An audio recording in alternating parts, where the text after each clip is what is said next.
As 2025 becomes another shadow of our past, gaping holes are left behind in the shape of people. Their lives have been stuck on pause while the rest of the world keeps going, waiting for the next chapter of their story to unfold. Number 10. The date was set, plans were made, the meetup point was agreed upon, but someone didn't show up. Replacing the excitement that accompanied the plans for the day was the intuitive sense of dread. We've all experienced it at some point. Someone, whether a person or pet, didn't turn up on time or as expected. Immediately, we assume the worst. It was this very intuitive sense of dread that would dominate the Collins family when one integral part of their group failed to show up for their planned duck hunting trip. It was the early morning hours on the 7th of January, 2025, when Thomas Duncan Collins was spotted at a store located at 3107 Highway 72 West in Corinth, Mississippi.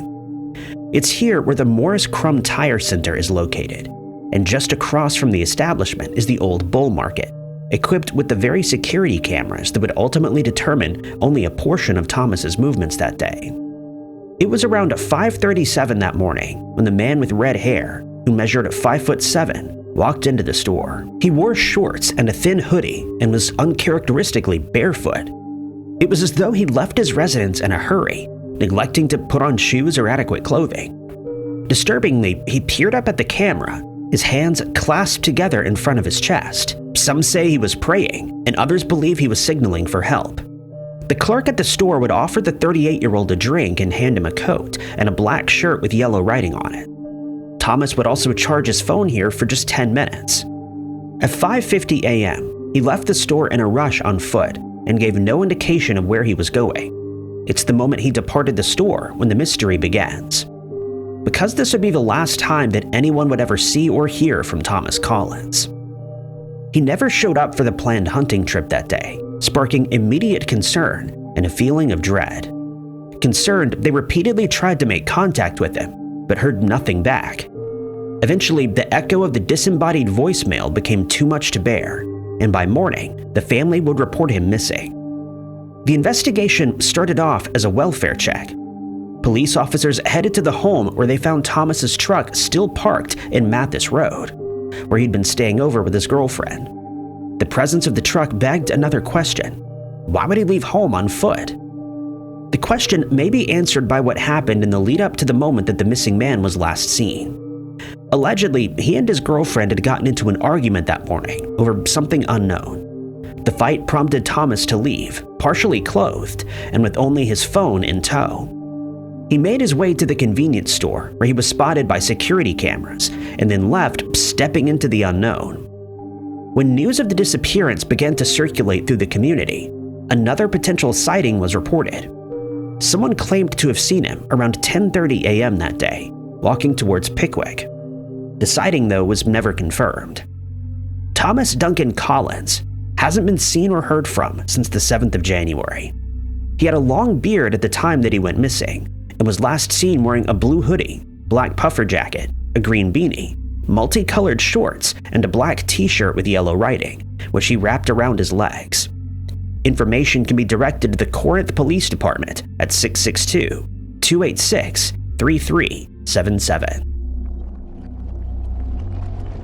Number 9. Cannon Sullenberger was a personal trainer who owned Body Design Fitness. He was a reliable individual according to everyone who knew him, and leaving without warning was considered uncharacteristic of him. Yet this is exactly what he did. Only Cannon didn't really want to leave. He disappeared completely, with no indication that could answer the question as to what happened to him. It was the 16th of February, 2025, when Cannon, who was 51 years old at the time, was last seen in Camas. When family, friends, clients, and his business hadn't heard from him, they reported the situation to the police, who would carry out a welfare check at the apartment. The police found the apartment empty, aside from 3 dogs who were left behind. Concern began to surmount following this discovery. Cannon adored his dogs and would never willingly abandon them. Even so, the police would find no evidence of foul play. A private investigator hired by the family, established that he may have vanished sometime between the late evening hours on the 16th and the early morning of the 17th. The circumstances surrounding the disappearance, though, remain unclear and eerie. The authorities brought in the canine units to assist in the investigation. On 2 separate occasions, the hounds led their handlers to the south gate of the apartment complex and stopped right in the middle of the Peace Health parking lot. Here, Cannon's scent seems to dissipate, indicating that he may have gotten into a car and vanished. Despite a thorough search of the surrounding businesses, not a single piece of surveillance footage would reveal the missing man's subsequent movements. Since the disappearance, family and friends have been distributing posters in the area, appealing to the public for any information that may reveal Cannon's whereabouts. A former client stated that if they lost Cannon, the community would be losing a treasure, highlighting just how important and well-known he was to the people of Camas. Information regarding this bizarre case can be directed to the Vancouver, Washington Police Department at 360-487-7400. Number 8. Sudiksha Konanki came into this world in December of 2004. 2 years after that, she was granted permanent resident status in the United States and resided in South Riding, Virginia. In her late teens, she would graduate from Thomas Jefferson High School of Science and Technology in Northern Virginia. Following this, she enrolled in the University of Pittsburgh, where she was studying pre-med. In 2025, she was still studying when 3 months into the year, she decided to take a short break. It was the 3rd of March when the 20-year-old and 5 female students who attended the university with her arrived in Punta Cana, Dominican Republic. They booked into the RIU Republica Hotel, where they'd be staying for the duration of their trip.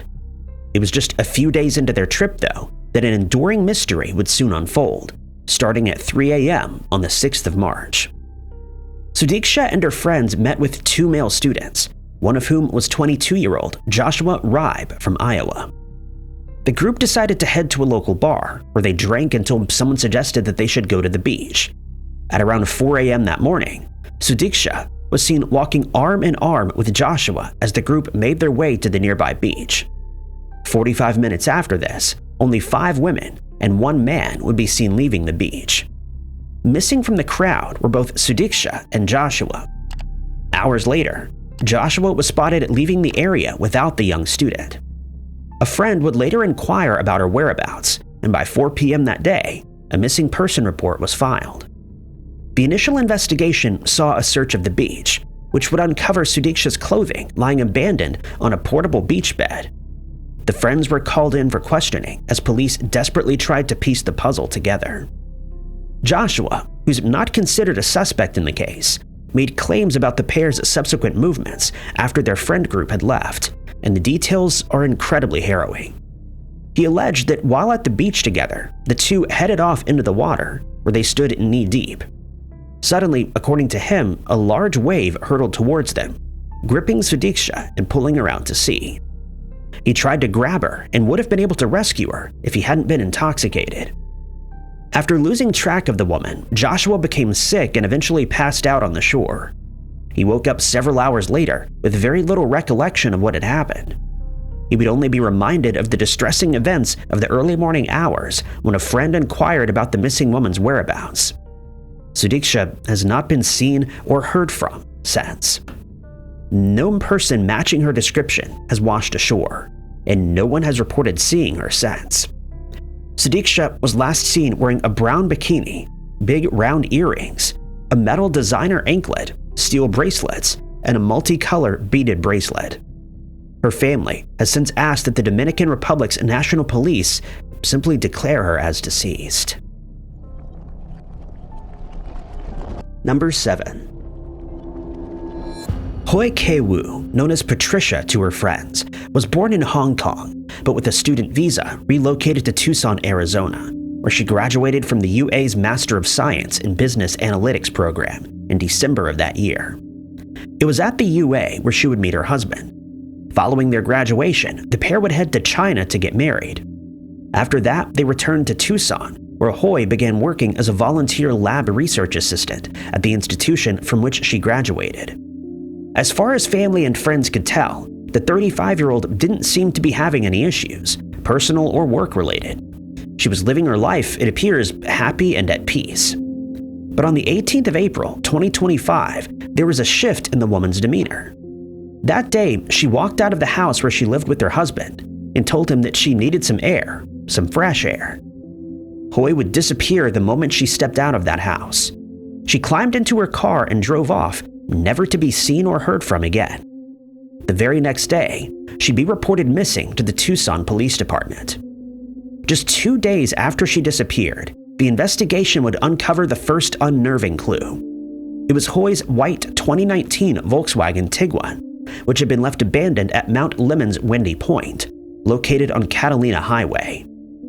Even more worryingly, her phone and purse had been left inside the car, but Hoy was nowhere to be seen.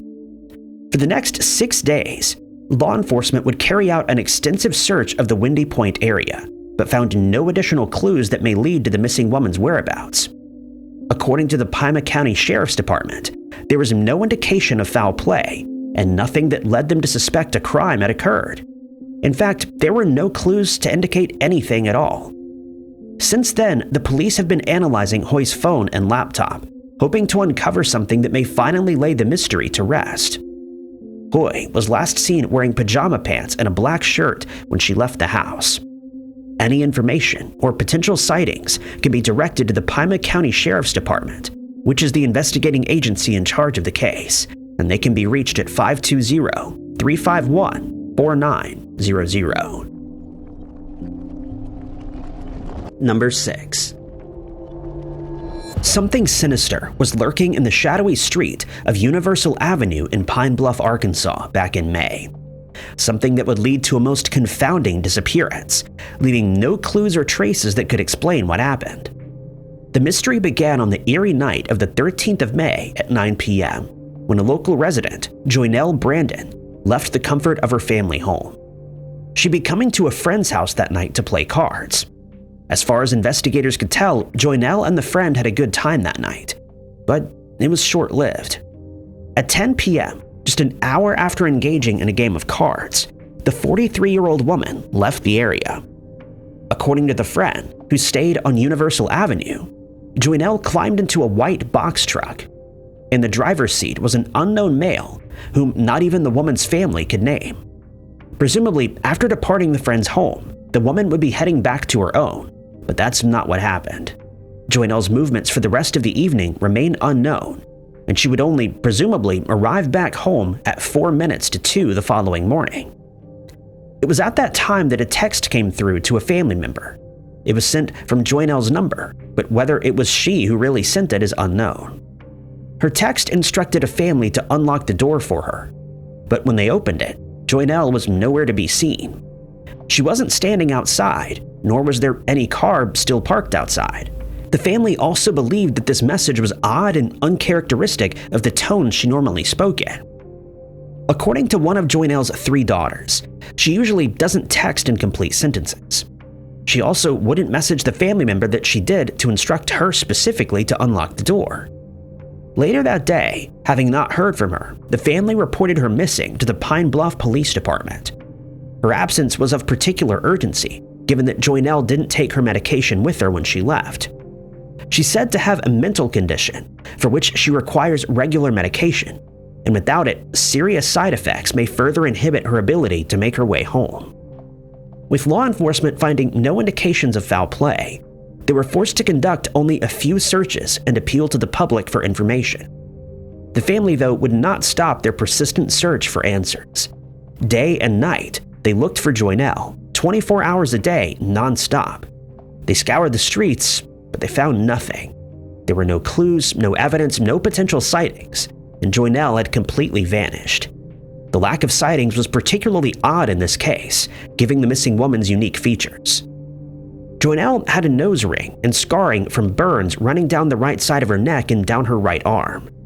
When she vanished, she was last seen wearing black leggings, a black gold blouse, and rainbow purse. The rainbow purse was another distinguishing feature that, despite searches and appeals to the public, also remains eerily missing, along with Joynelle. The missing woman has brown hair and brown eyes, and a height of 5'2", weighing 220 pounds. Any information about this missing person can be directed to the Pine Bluff Police Department Detective Tip Line at 870-730-2106. Number 5. Melissa Shirley Casillas is a resident of Rancho Estados, New Mexico, and an employee at Los Alamos National Laboratory. She worked as an administrative assistant. Her husband Mark also works at the lab.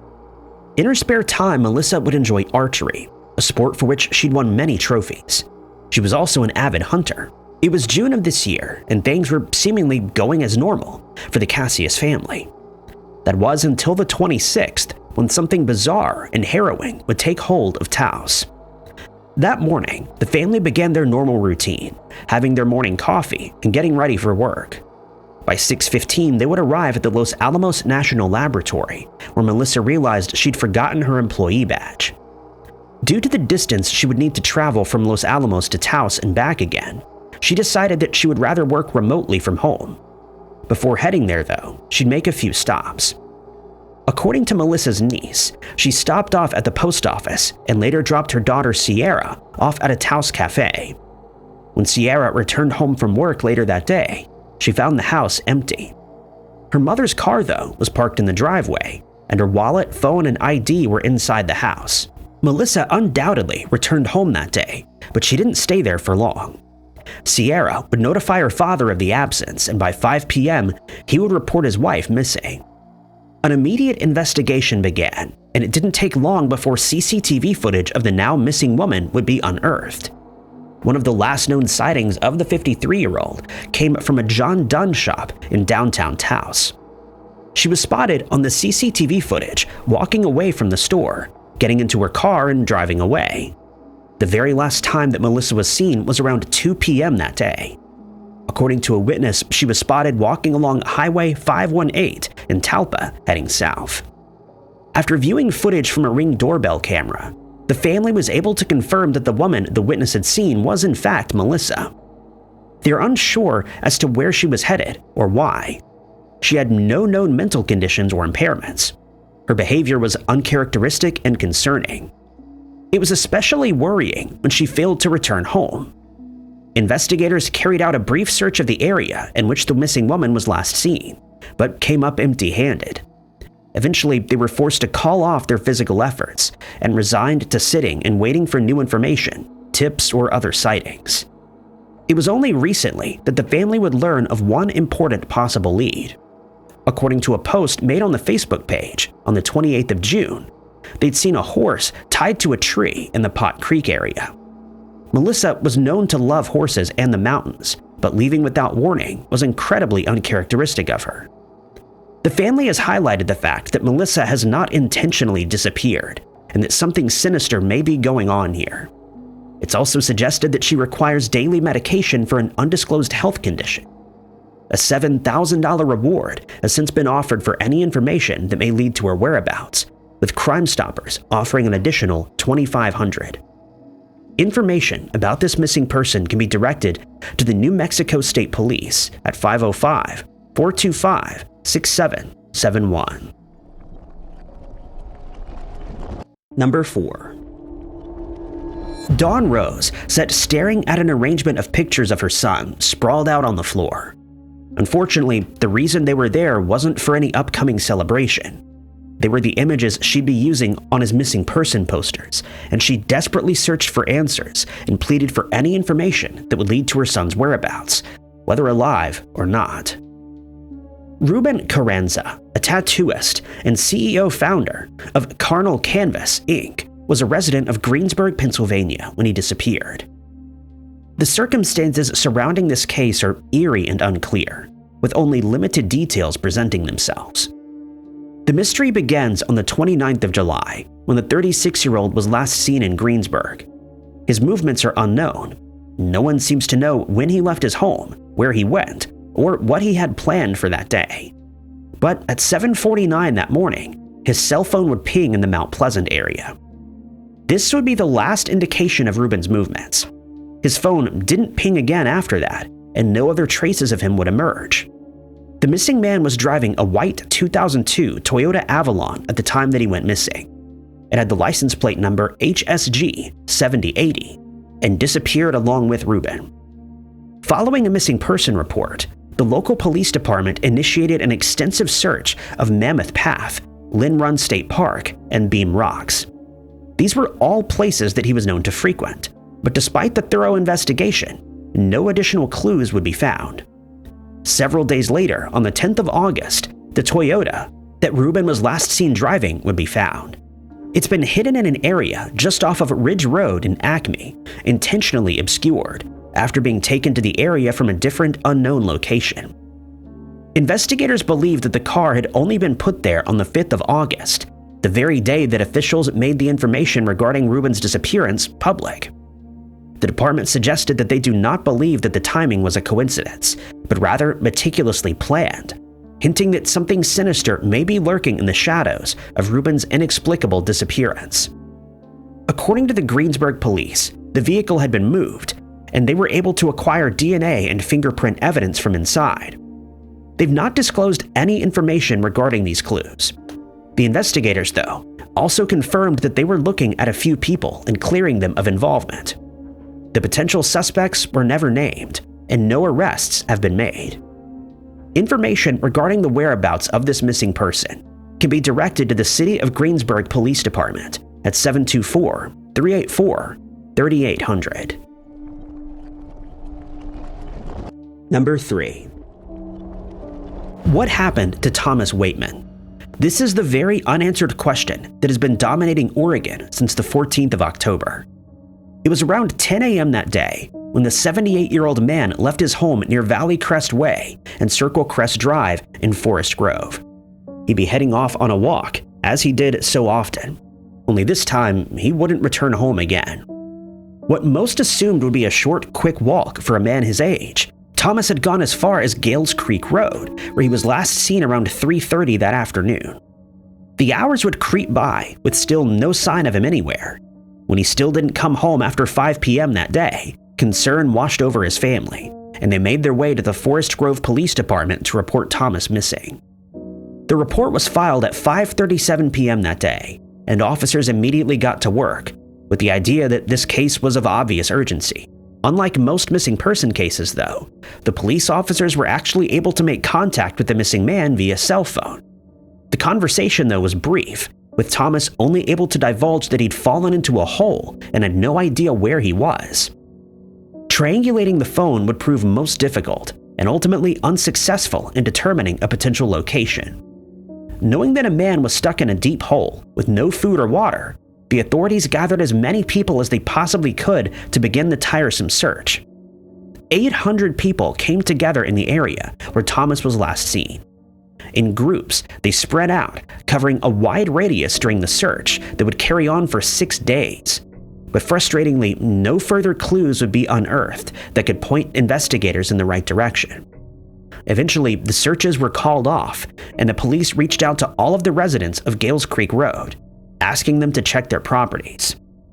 Wilson River Highway would also be mentioned alongside Mystic Drive and Shearer Road.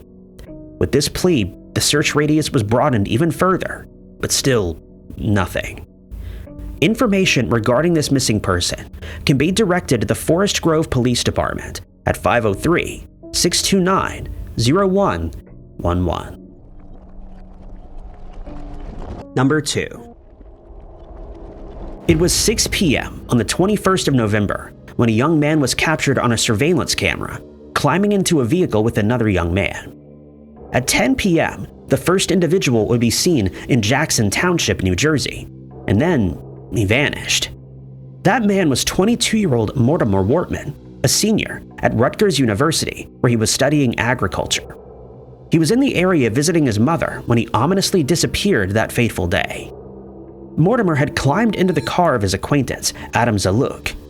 They drove to the regional day school parking lot and headed into Collier's Mill together, a wooded nature preserve located nearby. Adam would later be reporting his acquaintance missing, filing the report on the 22nd of November at 12 p.m. This came after he realized that his acquaintance had not returned to his mother's home, nor had he made contact with anyone. Adam would soon reveal the ominous circumstances that surrounded the odd disappearance. He explained that after entering the preserve, the acquaintances became engaged in a heated argument over something unknown. In an act of rage, Mortimer allegedly ran off into the woods located on High Bridge Road, disappearing into the trees. The young man's car was left in the parking lot of the regional day school, not far from his mother's house. After being reported missing, the police listed Mortimer's case as endangered and missing. Law enforcement made use of various means in their efforts to locate the missing man. Drones searched the terrain from above, while canine units scoured the grounds. Neither of these attempts, though, would prove useful. No clues or traces of Mortimer have been found within the wooded area, and the dogs had also failed to pick up on a scent. The case has recently been handed over to the Ocean County Prosecutor's Office, which has continued the investigation. They've since uncovered some disturbing details about Adam and Mortimer's relationship. Although they were acquainted, it turned out that Adam had previously been charged with threatening Mortimer with a sharpened blade. He also allegedly rammed the missing person's car and vandalized it. Adam was due to face these charges in court on the 8th of December, but without explanation, the date was moved, possibly in relation to the disappearance of the victim. Despite their history, the police suggested that it did not appear as though Mortimer was forced to interact with Adam in any way. He wasn't forced into the vehicle, nor was he threatened. The family, though, still wants the police to re-interview Adam Zaluk, who faces charges of 4th-degree criminal mischief and 4th-degree weapons offenses. According to Mortimer's brother, Zach, Adam had allegedly been stalking Mortimer in the months leading up to the disappearance, claiming that he'd been hanging around the family home. This makes the idea that they were acquaintances appear erroneous. The circumstances of this disappearance certainly make Adam appear suspicious, but he's not been named a person of interest or a suspect. There's no evidence to suggest that he was behind the event or had anything to do with it. Information regarding the whereabouts of this individual or potential sightings of him can be directed to the Jackson Township Police at 732-928-1111. Number 1. He has no shoes, no phone, and no credit card, and is considered a vulnerable adult. This is the statement written by a concerned mother, whose son, August Beckwith, has mysteriously disappeared for the second time this year. The 29-year-old who has autism became separated from his family in the middle of November after he was last seen in the Sugar House neighborhood of Salt Lake City, Utah. August was described as nonverbal and may have been experiencing a mental health crisis. Luckily, after a few weeks, he was located safe in Taylorsville. This came after he was spotted on the 10th of December at the Apollo Burger. A welfare check would reveal the man's identity, and he was taken to a hospital where he was reunited with his mom. Almost a month after he went missing the first time, August would vanish again. It was the 15th of December, 5 days after being found, the day he was discharged from the hospital where he was treated, that the mystery of his disappearance would come to haunt the family once more. The moment they walked out of the door, Lori watched as her son, whom she'd just gotten back, just took off down the road, running near State Street and 2nd Avenue. He had no shoes on, he had no money with him, no phone and no credit card, and now he was missing again. Lori expressed that he could be anywhere by now. The last time he vanished, he made use of public transit and would undoubtedly do it again. She explains that he could be anywhere in the valley. She furthered that his disappearance was not the result of carelessness or failure on anyone's part, but rather the difficulty that those with trauma and autism experience through transitions. She explained that these experiences can often be the most dangerous moments. It's been nearly a week since August disappeared. Though a short period compared to his previous escapade, it's brought much concern to his family, especially his mom, who just wants her son to be safe. Lori has remained consistent on social media and in news outlets as she begs the Salt Lake City community to keep a lookout. She's now seeking early morning drivers and volunteers to search the area. August was last seen wearing a light hoodie, but may have acquired alternative clothing as he did the first time when he went missing. Information regarding any sightings or information regarding this missing person can be directed to the Salt Lake City Police Department at 801-799-3000. Thank you guys so much for watching. If you liked this video, be sure to hit that like button. Also, don't forget to subscribe and click that notification bell to keep up to date with all of our future uploads. But my name is Ty Knotts, and I'll catch you guys in the next video.